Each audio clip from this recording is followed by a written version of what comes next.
E logo o pai do menino, clamando com lágrimas, disse: Eu creio, Senhor, ajuda a minha incredulidade.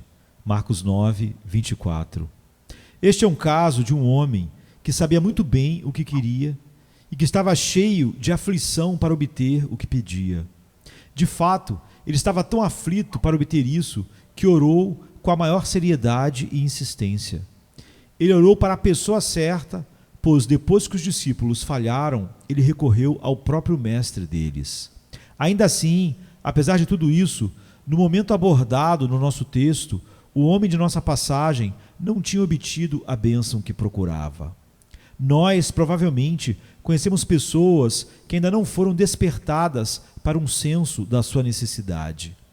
E muito trabalho deve ser feito pelo fiel ministro, de forma a mostrar-lhes o perigo e fazê-los entender a sua verdadeira situação diante de Deus. Elas têm várias necessidades espirituais, mas não sabem quais necessidades são essas. Esse homem havia ido além disso, pois ele sim sabia qual era a maior necessidade dele e de seu filho. Existem outros que têm conhecimento de sua necessidade espiritual, porém, eles não aparentam estar aflitos para que essas necessidades espirituais sejam satisfeitas. Eles são insensíveis, desinteressados e móveis. Esse não era o caso deste homem. Ele sabia que precisava que seu filho fosse curado. Ele estava intensamente impaciente para que seu filho fosse curado e fosse curado naquele momento. Seu coração foi comovido com compaixão por seu filho e estava muito ansioso para que o espírito imundo fosse expulso de uma vez. Existem alguns de nossos ouvintes que aparentam ter um certo desejo, mas não usam isso de uma maneira correta. Eles vão procurar salvação onde esta não pode ser encontrada. Eles são, até certo ponto, vigorosos em seu desejo, mas o Senhor fala para eles, como já disse outrora: por que gastais o dinheiro naquilo que não é pão, e o produto do vosso trabalho naquilo que não pode satisfazer? Este homem já havia ido um estágio além disso. Ele estava direcionando todas as suas petições para Jesus. Ele estava suplicando para o grande Senhor, de onde unicamente poderia vir a libertação. É uma grande misericórdia, meus queridos amigos, vocês serem levados tão longe quanto este pobre homem foi. Saber o que você realmente necessita, estar ansioso para recebê-lo e estar suplicando para Jesus conceder seus pedidos.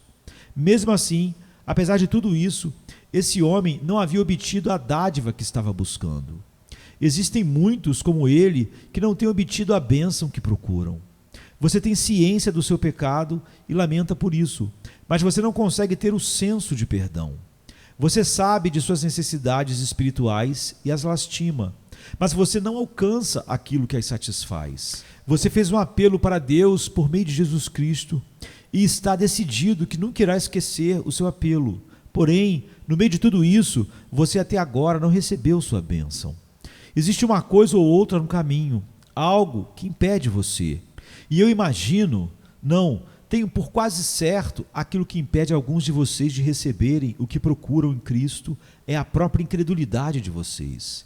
Este é o ponto em que almejo no meu discurso, se Deus me ajudar. E eu oro para que enquanto eu falo, os corações de muitos possam confessar e chorar: eu creio, Senhor, ajuda a minha incredulidade. Existem 3 coisas no nosso texto. A primeira é a dificuldade presumida e a realidade.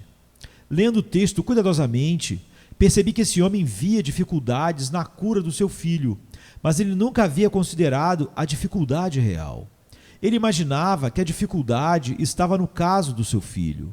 Suas palavras para Cristo, se tu podes fazer alguma coisa, parecem implicar que ele pensava: esse é um caso bem diferente dos que acontecem frequentemente, algo especial e único, e desta maneira fora do seu poder. Se eu puder interpretar seus pensamentos, é a minha opinião que ele disse para si mesmo: este é um caso muito misterioso para ser resolvido. Um espírito maligno emudeceu o meu filho e o mesmo espírito o faz espumar pela boca e ranger os dentes. Esses mesmos órgãos que se recusam a pronunciar uma fala articulada estão, todavia, estranhamente se movimentando. Ele também parece estar possuído por este espírito em alguns momentos, caindo aqui e ali, sem poder dizer como. E às vezes ele é lançado ao fogo e outra hora na água. É um mal misterioso e possivelmente, por ser misterioso, não está no controle do Messias. Conheci alguns que pensaram que seu caso era espiritualmente muito misterioso. Eles imaginaram que havia alguma coisa sobre sua constituição, ou pior, que alguma extraordinária culpa trouxe sobre eles uma condição do coração que é peculiarmente depravada. Eles presumiram que esse estado do seu coração os coloca debaixo do banimento do pecado imperdoável e que os outros devem ter cuidado ao se aproximar deles, pois sua condição é tão estranha, tão singular, tão selvagem, que eles não saberiam o que pensar ou dizer de si mesmos. Algumas vezes eles estão quentes e no fogo, mas em outras vezes frios e na água, sem voz para orar ou adorar, mas capazes de amaldiçoar e blasfemar. Ah, diz um desses, meu caso é tão misterioso que nem mesmo o Senhor Jesus Cristo será capaz de me salvar. Muito provavelmente também, o pai pensou que a enfermidade do seu filho era muito violenta para ser curada. Ele estava destruído naquele momento e perturbado, como se seu pobre corpo pudesse se dissolver nos átomos que o compunham. Ele não podia ser mantido ou contido. Nenhum comando ou controle poderia ser exercido sobre ele, pois o demônio o carregava como influência irresistível por onde queria. O pobre pai poderia verdadeiramente ter dito: olhe para ele, eu o trouxe na presença do próprio Cristo e aqui ele está espumando no chão, sendo despedaçado pelo demônio. E agora que o espasmo passou, ele jaz aqui como se estivesse morto. E alguns dizem que ele realmente está morto. Eu não me surpreendo se estiver me dirigindo a um homem que pensa que a dificuldade relativa à sua salvação está no fato de que suas paixões são tão violentas e ferozes. Possivelmente, ele diz, eu me mantive sóbrio por meses, mas de repente parece que o demônio, entre aspas, da bebida me dominou e eu tive um terrível ataque de bebedeira até que um delírio trêmulo tomou conta de mim. Ah, fala outro, eu lutei contra um hábito viciante que eu tinha formado e pensei que o tivesse dominado. Mas ai de mim, quando a tentação veio novamente até a mim, parecia que eu tinha tanto poder quanto um floco de neve tem de resistir ao vento que o leva. E eu fui levado instantaneamente pelos impulsos malignos. Alguns homens têm uma inclinação característica ao mal por culpa do ímpeto do seu caráter. Assim era com Sansão, ainda que ele tivesse a salvadora graça da fé. Tais homens são, talvez, fortemente desenvolvidos nos tendões e músculos de seu corpo, mas certamente eles os são nas paixões e impulsos de suas almas. Você pode aprisioná-los com grilhões e correntes, mas as mais fortes amarras são como as meras cordas foram para Sansão. O demônio aparenta ser absolutamente supremo sobre eles quando exerce seu poder e tentação. Não me surpreendo, portanto, se eles pensarem que a dificuldade, no caso deles, está na violência e brusquidão dos seus pecados, mas não é verdade. Talvez este pobre pai pensou que no caso do seu filho, a dificuldade estava no fato de que seu filho era um sofredor há muito tempo, mesmo desde a sua infância. Na resposta à pergunta de Cristo, quanto tempo há que lhe sucede isso? Ele disse, desde a infância. Então um homem muitas vezes diz, o pecado é produzido nos meus ossos e irá sair da minha carne. Minha própria natureza é corrupta. Quando eu era apenas uma criança, eu amava pecar, e desde então, por toda a minha juventude e vida adulta, eu tenho ido atrás do pecado avidamente. Isso se tornou um hábito que é firmemente fixado em mim. Porventura pode o etíope mudar sua pele, ou o leopardo as suas manchas? Então podereis vós fazer o bem, sendo tão ensinados e acostumados a fazer o mal. Tais pecadores sentem como fossem mergulhados e encharcados em soda carmesim, até não restar nenhuma esperança de tirar a mancha deles. Eles têm caminhado para longe de Deus desde a sua juventude. Como podem ser trazidos para perto dele? Porém sabemos que a dificuldade não estava no caso da criança de forma alguma, pois Jesus era capaz de expulsar o demônio e ele o fez. E se aquela criança fosse possuída por uma legião inteira de demônios, em vez de um só, Jesus Cristo poderia, com uma única palavra, expulsar todos eles. Não importa há quanto tempo o demônio estivesse possuindo a criança, nem quão veemente e impetuoso ele fosse, Cristo poderia expulsá-lo quando bem quisesse. E nesse momento, meu caro amigo, sua vida passada, seus pecados, suas corrupções naturais, seus vícios herdados, seus hábitos malignos, os quais têm se fortalecido em você, não são a real dificuldade. O Senhor Jesus Cristo pode também salvar perfeitamente os que por ele se chegam a Deus. Ele mesmo disse: todo pecado e blasfêmia se perdoará aos homens. Portanto, não me importo o quão ruim seu caso seja, ou possa ser. Pode ser até pior do que eu ousaria imaginar. Pode existir uma criminalidade secreta sobre ele que o define por si só como uma coisa incomum e singular, como uma incomum e singular ofensa contra Deus. Mas isso não é dificuldade no caminho da sua salvação. Cristo pode facilmente escrever liquidado no fim da longa dívida de seus pecados. Não é mais difícil para ele escrever esta palavra, tanto no fim de uma longa lista, quanto de uma lista curta. Deus pode fazer tão prontamente de você uma nova criatura em Cristo Jesus, quaisquer que tenham sido os seus pecados, como se você estivesse vivendo uma vida estritamente moral. Você está espiritualmente morto de qualquer forma, e é somente Ele quem pode lhe dar vida. Você está perdido de qualquer jeito, e o bom pastor pode tão prontamente achar a ovelha perdida, que estava longe demais, quanto a outra que estava logo ali, na parte de fora, na porta do aprisco. Pois Ele é todo-poderoso e, portanto, capaz de todas as coisas.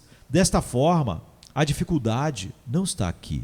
Talvez, todavia, talvez não, nós sabemos que era isso. O pai pensou que a dificuldade estava no próprio Jesus Cristo. Ele aparentava dizer: eu fiz tudo o que posso pelo meu filho. Eu o trouxe para os seus discípulos, mas eles não conseguiram curá-lo. E agora eu o trago a você, se você puder. Mas ele mal havia pronunciado essas palavras antes que o Senhor Jesus se dirigisse a ele, usando uma expressão grega peculiar, que não pode ser totalmente traduzida para o inglês, mas pode funcionar como algo assim: e se tu podes, que é exatamente a palavra grega. Se tu podes crer, tudo é possível ao que crê. É o mesmo que falar: o se tu podes não está em mim. Oh não, o se tu podes está em você. Ele toma as palavras do homem e arremessa de volta para ele. Ouso falar que o homem pensou: se os seus discípulos não podem curar meu filho, de qualquer forma o mestre deles não faz. Ele tem visto o quanto ele está afligido. Se ele o pudesse fazer, certamente ele falaria de uma vez ao meu filho: seja curado. Mas lá está ele vendo seus discípulos falharem. Mas lá está ele parado e falando comigo, como se isso não fosse um caso de urgente necessidade. Deve ser a falta de poder da sua parte que o impede de curar meu filho. Mas Jesus Cristo não deixaria algo como isso ser falado sem mostrar que não é verdade. Irmãos e irmãs, se vocês nutrem no seu coração qualquer ideia de que existe uma carência de poder no Senhor Jesus Cristo para salvá-los ou para santificá-los, tratando com qualquer problema na alma de vocês, vocês estão acreditando na mentira mais abominável e difamando o Todo-Poderoso Salvador. A dificuldade, no seu caso, não está nem no pecado, nem no Salvador. Ele é capaz de perdoar as maiores transgressões concebidas de todos que acreditam nele, e ele é capaz de quebrar e renovar o mais duro coração, mesmo que este seja tão duro quanto o aço ou como a mais dura pedra do moinho. Agora devemos considerar, em segundo lugar, a emotiva descoberta. Eu creio, Senhor, ajuda a minha incredulidade. Qual foi a sua descoberta? Sua descoberta foi de que ele não cria. E é onde a verdadeira dificuldade estava. Quando o homem fez essa descoberta? Quando ele começou a acreditar. Não é uma coisa muito extraordinária que tão cedo, quando ele teve pequena fé no Senhor Jesus Cristo, ele descobriu o grandioso abismo da sua incredulidade? Senhor, ele diz, eu creio, mas eu também desacredito tanto que minha incredulidade parece engolir a minha fé. Até que o homem receba a fé, ele pode pensar que ele a tem. Mas quando ele tem a real fé em Jesus Cristo, então ele estremece ao pensar ao quanto de tempo ele viveu na descrença. E percebe o quanto de incredulidade ainda está misturada com a sua fé. Existem muitos de vocês que nunca acreditaram na salvação de suas almas, mas ainda falam: oh, sim, nós acreditamos na Bíblia, nós acreditamos em Deus, nós acreditamos em Jesus Cristo. Você se levanta na igreja e diz: eu creio em Deus Pai Todo-Poderoso, Criador dos céus e da terra, e assim por diante, mas você não acredita em nenhuma das coisas desse tipo. Se você acreditasse, seria salvo, já que o verdadeiro crer em Jesus Cristo traz a salvação para todo aquele que crê. Enquanto os homens não têm fé alguma, repito o que acabo de falar, enquanto os homens não têm fé alguma, eles estão inconscientes da sua incredulidade, mas tão logo recebam um pouco de fé, então eles se tornam conscientes da grandeza da sua descrença. Quando o cego recebe um pouco de luz nos seus olhos, ele percebe parte da escuridão das trevas em que estava vivendo. E então você deve ser capaz de dizer do seu coração: eu creio, Senhor. Ou então você nunca será capaz de orar como esse homem orou: ajuda minha incredulidade. Mesmo uma pequena quantidade de fé é necessária para descobrir a grande medida de incredulidade. Este homem, tão logo descobriu sua incredulidade, ficou angustiado e alarmado com isso. Ele não podia olhar diretamente a Cristo e falar: Senhor, eu não acredito em Ti, mas eu não posso evitar. Não, ele estava angustiado por isso.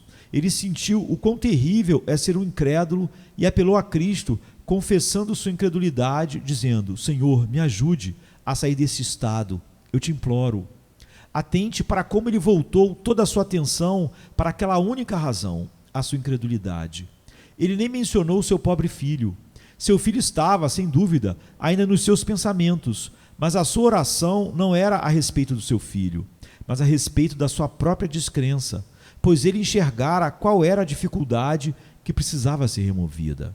E quando Deus, na sua infinita misericórdia, visita um pobre e turbado coração e concede mesmo que uma pequena fé em Jesus Cristo, a sua grande aflição é a respeito da incredulidade restante, pois o coração percebe que este é o maior de todos os pecados, a mais terrível de todas as pedras de tropeço, e é, certamente, o maior obstáculo para a entrada dos homens para o descanso de seus corações e para a vida eterna. Agora, olhem, todos vocês que estão buscando Cristo, mas dizem que não conseguem ter paz. A dificuldade está aqui. Se você pode crer, todas as coisas são possíveis para você. Mas é porque você não crê que você ainda permanece onde está. Deixe-me mostrar o que é isso que você não crê. Você diz que Cristo não pode te salvar. Então você acredita que a onipotência, que você não se atreve a dizer que não é onipotência, encontrou pela primeira vez algo a seu páreo. Olhe para esta afirmação face a face, que o eterno Filho de Deus tem diante de si uma tarefa que ele não pode cumprir. Em outras palavras, você não acredita na onipotência de Deus, porque se ele é onipotente, ele deve ser capaz de salvar você. Em segundo lugar, pecador, quando você diz: Jesus não pode me salvar, você roga um insulto no seu precioso sangue. Você permanece na sua imaginação aos pés da sua cruz e você o vê sangrando a sua própria vida, mas ainda assim você diz: o mérito deste sangue é limitado. Eu sei que é, pois não pode redimir o meu pecado. Você está pisando no sangue do Filho de Deus e o afirmando como profano ao declarar que o seu pecado é maior que o seu infinito sacrifício. Novamente, depois de derramar seu sangue pelos pecadores, Cristo voltou para o céu, e uma grande parte da sua ocupação é fazer intercessão pelos transgressores. Mas você diz que a sua intercessão não pode ser poderosa o suficiente para salvar você, embora eu já tenha o relembrado que Deus disse: portanto, pode salvar perfeitamente os que por ele se chegam a Deus, vivendo sempre para interceder por eles. Dizer sobre si mesmo: Cristo não pode me salvar, ou falar sobre outro homem: ele não pode salvar aquele homem, é insultar seu sangue e chamar de banal suas eternas intercessões. Que maior crime pode existir que aquele de limitar o Santo de Israel? Sim, de limitar ele tanto quanto sangrando na cruz, quanto assentado em seu trono. Conjuro-os, senhores, a sentir maior do horror apenas por pensar em serem culpados de tal crime contra o Senhor Jesus Cristo. Deus declarou que o que encobre as suas transgressões nunca prosperará, mas o que as confessa e deixa alcançará misericórdia. O apóstolo João, escrevendo debaixo da inspiração do Espírito Santo, declara: e o sangue de Jesus Cristo, seu Filho, nos purifica de todo pecado. Se então você falar, mas não pode purificar o meu pecado, você chama de mentira a mais solene das revelações e promessas da misericórdia divina. Você tem a intenção de fazer isso? Quão frequentemente devemos lembrar que, se vocês têm esta intenção ou não têm, é isto o que vocês estão fazendo. Lembre-se do quão amavelmente João escreve: quem não crê em Deus o faz mentiroso, porque não crê no testemunho que Deus dá acerca do seu Filho.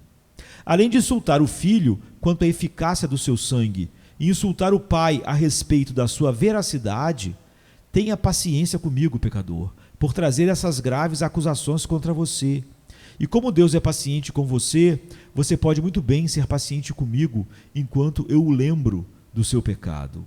Você também insulta o Espírito de Deus pela sua incredulidade, pois você disse: o Espírito de Deus não pode regenerar meu coração, ele não pode me levar ao arrependimento, ele não pode me conceder fé. Contudo, o Espírito, o Pai e o Filho são o próprio Deus, infinito e todo-poderoso. É um grandioso pecado para alguém dizer: o Espírito não pode me regenerar, não existe esperança para mim. É possível que você, pobre e desesperado pecador, pense que seu desespero comprova que você é humilde? Não é dessa forma. Desespero é uma das coisas mais orgulhosas no mundo, pois se atreve a dizer ao Todo-Poderoso Espírito de Deus que ele não pode salvar. Eu imploro a você, não o diga. Todavia, se você possui fé o suficiente para crer que Jesus é onipotente e que existe infinito valor no seu sangue e sua intercessão, que o Pai é verdadeiro e que suas promessas serão cumpridas, e que o Espírito de Deus é capaz de empreender tamanha mudança no seu coração, que as coisas antigas passarão e todas as coisas serão feitas novas, então esteja preocupado em pensar que deve existir alguma incredulidade restante em você, e chore com lágrimas, como este homem fez. Eu creio, Senhor, ajuda a minha incredulidade. Agora chega nosso terceiro ponto: o apelo inteligente. O homem havia visto onde a dificuldade estava. Ele havia descoberto sua própria incredulidade e agora ele se volta para Jesus e clama: eu creio, Senhor, ajuda a minha incredulidade. Cuidadosamente note os termos da oração do homem registrados no verso 22. Mas se tu podes fazer alguma coisa, tem compaixão de nós e ajuda-nos. Veja aquela palavra ajuda. E agora, quando ele está convencido de sua incredulidade, olhe para a sua oração: ajuda a minha incredulidade. A mesma palavra que ele havia usado anteriormente. Na sua primeira petição, olhando seu pobre filho rolando no chão, ele clama: ajuda-nos.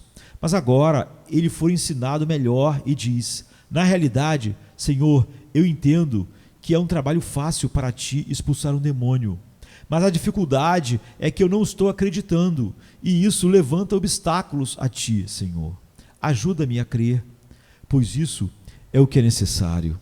Recomendo a alguns de vocês, em vez de orar: Senhor, dê-me a sensação de perdão de pecados, dê-me um novo coração, dê-me o sentir que o Senhor me ama. Ore essas orações frequentemente, mas por agora, ore assim: Senhor, ajude-me a crer. Senhor, me dê fé. Senhor, expulsa a minha incredulidade. Direcione suas orações para aquele único ponto, pois é este que lhe está faltando. É este que está faltando a você. Incredulidade é a grande pedra que jaz na porta do seu coração, e isso que previne que esta porta seja aberta. Note que a oração desse homem fora inteligentemente dirigida para o único a quem ele acreditava podia ajudá-lo. Ele aparenta dizer para si mesmo: se Cristo pode ajudar meu filho a ficar curado, então ele pode me ajudar a crer. Acredite nisto, pecador, e peça para que ele o ajude a crer. Sua oração era dirigida ao único em quem ele acreditava, em certa medida, pois ele não teria orado para Cristo ajudar sua incredulidade se ele não tivesse acreditado que Cristo o poderia fazer. E ele disse: eu creio, Senhor. Ele era uma mistura esquisita de fé e descrença. E assim estão vocês, meus caros amigos. E eu os convoco, com a pequena fé que vocês têm, se você crê que Cristo pode salvar outras pessoas, vá até ele e implore-o que arranque de você a incredulidade a qual ainda está escondida dentro de você. A maior razão do porquê você não tem paz com Deus, a razão porque você não encontrou o consciente prazer da vida eterna, é a sua falta de fé. Você necessita que sua incredulidade seja expulsa. Irei terminar meu discurso mostrando a vocês que não existe ninguém a não ser o Senhor Jesus Cristo quem pode ajudar a nos livrar da incredulidade, e advertindo a você que pegue a sua incredulidade e todos os seus outros pecados e os confesse a Cristo como pecados, e peça que Ele o possibilite a se livrar deles. Isso deve possibilitar você a enxergar como Jesus Cristo o ajuda a se livrar da sua incredulidade, se você considerar sua natureza. Se você entende isso corretamente, isso será um golpe fatal na sua descrença. Quem e o que Jesus é? Você acredita, você sabe que sim, que Ele é Deus verdadeiro de Deus verdadeiro. Esse Jesus de Nazaré, que é Deus acima de tudo, bendito para sempre. Se você apenas pensar nesses dois grandes fatos, irá ajudar a crer nele. Você não pode confiar sua alma nas mãos de Deus. Ele não é capaz de salvá-lo. Ele não é capaz de perdoar-te. O Filho do Homem tem na terra autoridade para perdoar pecados, porque Ele é Deus. Se eu tivesse um anjo mandado para ser meu Salvador, eu não teria crido nele. Quando qualquer homem falar que ele pode perdoar os meus pecados, eu não irei acreditar nele, pois eu sei que ele é um mentiroso e um ladrão, tentando roubar de Deus a sua prerrogativa. Quando Jesus Cristo, Filho de Deus, diz que Ele pode me salvar, eu não consigo encontrar nenhuma razão para não acreditar nele. E não acredito que você possa me sugerir qualquer razão. Incredulidade é a coisa mais irracional, mas a fé é a mais racional e certa. Como Cristo é divino, minha inferência natural é: então eu vou crer nele. Além do mais, nosso Senhor Jesus Cristo é homem, assim como é Deus. E homem tal como o homem nunca viu e nem verá. Você leu a história de sua vida. Você já ouviu falar de algum outro homem tão gentil, tão afetuoso, tão verdadeiro, tão bondoso, tão cheio de carinho, tão desejoso de viver e morrer por outros? O quê? Não acreditar nele? Oh, parece-me que não posso evitar crer nele. Certamente, desde que conheci meu abençoado Senhor e Salvador, eu senti como se pudesse falar a ele, assim como Davi o fez: os que conhecem o teu nome confiam em ti. Filho de Deus e filho do homem, sua própria natureza colabora para banir nossa incredulidade, e tão logo que nós entendemos isso corretamente, sentimos que nossa incredulidade é uma coisa não natural, ilógica e ímpia. Pense também por alguns minutos nos seus muitos ofícios. Nosso Senhor Jesus Cristo tem milhares de ofícios, mas há um no qual eu especialmente amo permanecer. Ele é um Salvador. Ele veio ao mundo para salvar os pecadores. Muitas pessoas imaginam que eles não podem ser salvos por serem pecadores, mas isso é a exata razão pela qual eles podem ser salvos. Você lembra como Martim Lutero coloca isso? Ele disse: o diabo veio até mim e disse: Martim Lutero, você é um grande pecador. Você é tão grande pecador que não pode ser salvo. Lutero respondeu: eu vou lhe dizer o que farei, Satanás. Cortarei sua cabeça com a sua própria espada, porque eu sou um pecador e sei que sou. E desde que Jesus Cristo veio ao mundo para salvar pecadores, eu creio que Ele veio para me salvar, e eu tenho confiado minha alma a Ele por todo o tempo e eternidade. Um médico não vem para curar aqueles que estão sãos, ele naturalmente busca os doentes, e um Salvador não vem para salvar aqueles que não necessitam de salvação. Ele vem para salvar pecadores. Assim, sua pecaminosidade, em vez de ser uma desclassificação, é, falando amplamente, uma qualificação, entre aspas. Assim como a sujeira é uma qualificação para se ser lavado, como a pobreza é uma qualificação para se receber esmolas, a doença para medicamentos. Assim, seu próprio pecado e vileza são qualificações para o trabalho da graça de Cristo em você. Estou usando expressões que alguns irão achar incomuns, contudo, estou falando a absoluta verdade de Deus. Não ajuda a remover a sua incredulidade ouvir que Jesus é poderoso para salvar? Pense em seguida na angústia a qual Cristo suportou quando ele se ofereceu como grandioso sacrifício de expiação pelos pecados do seu povo. Nunca fui capaz, nem por um instante, de acreditar em nenhum limite ao valor da expiação oferecida por Cristo no Calvário. Me parece beirar a blasfêmia supor que se o próprio Deus encarnou-se, sofreu, sangrou, morreu, que possa haver qualquer valor menor que infinito na expiação que ele oferece. Assim então, pecador, como é infinita, pode cobrir o seu caso. Como é sem limites, não pode ser colocado um limite no que se refere a você. Olhe para Cristo na cruz e você não ousará dizer: Ele não pode salvar-me. Saiba o que Ele é e quem Ele é. Veja como Ele sofre, como o Pai o mói e ainda como o Pai o ama durante todo o tempo. E você deve dizer: o sangue de Cristo deve ter suficiente poder em si para tirar toda a culpa de todo o que confia nele. E é isso. Acredite, e isso vai lhe ajudar a afastar a sua incredulidade. Lembrem também, caros amigos, que quando Cristo morreu na cruz, ele não estava elaborando um esquema banal de salvação. Foi uma sublime iniciativa que o tirou do seu trono nos céus e o trouxe para a manjedoura em Belém. Foi um empreendimento divino que fez com que ele deixasse o cetro de lado e suportasse ter grandes pregos trespassando suas mãos.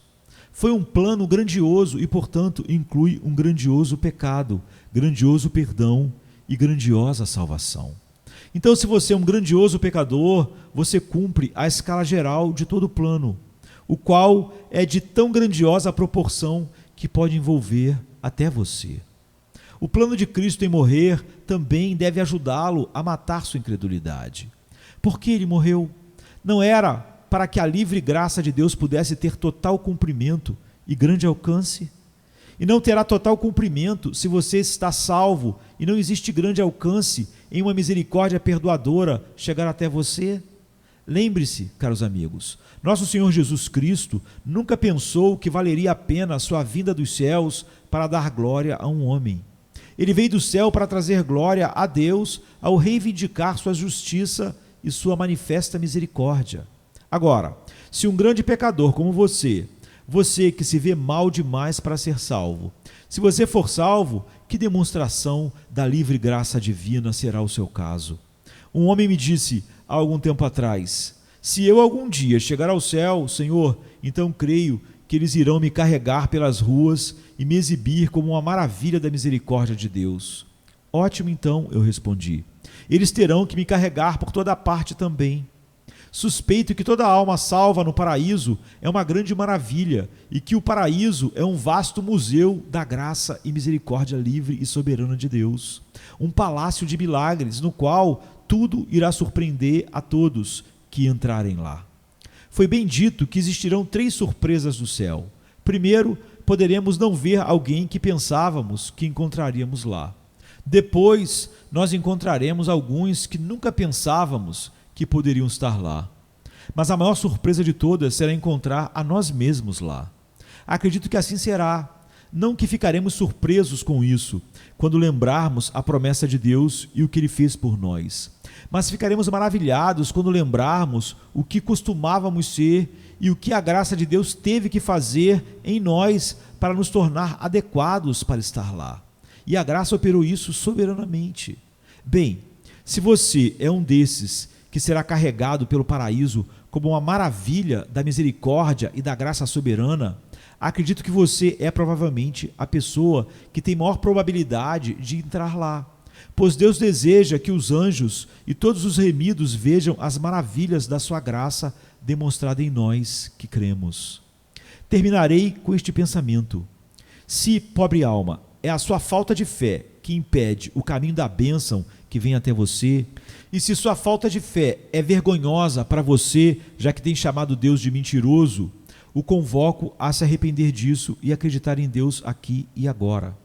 Se você ainda falar, não sei como acreditar e não posso confiar, não ousarei tentar perdoar você por dizer isso. Incredulidade é o maior de todos os crimes. Não sei de nenhum que é páreo a ela. Mas se você realmente quer ajuda para lutar contra a sua incredulidade, você não poderia ir a Cristo para isso. Mesmo enquanto você está pensando sobre Ele, você acreditará nele. Se você necessita crer em seu sangue, pense sobre o seu sangue. Se você necessita crer nele como vivo e amável Salvador, pense nele como um vivo e amável Salvador. A fé vem pelo ouvir. Quando você está ouvindo sobre isso, pensando sobre isso, lendo sobre isso, o Espírito Santo irá produzir fé na sua alma. Receba fé, ainda que não receba qualquer outra coisa. Quem sabe Deus possibilite você a exercer fé salvífica em Jesus Cristo antes que você se levante do seu assento, para que nesse mesmo prédio você não tropece na morte e no inferno. Será que preciso pedir a vocês, senhores, milhares de vezes que acreditem na verdade de Deus? Devo repetidas vezes dizer a vocês, como Jesus disse aos judeus, mas porque eu digo a verdade, não me credes? Se Cristo não é digno de ser crido, então ele é um mentiroso. Se Cristo não é digno de confiança, então ele é nomeado erradamente. Não nos leve a inferir que você pensa assim dele. Confie sua alma em suas mãos neste momento e resolva isso de uma vez por todas, por amor do seu nome. Amém, queridos. Amém.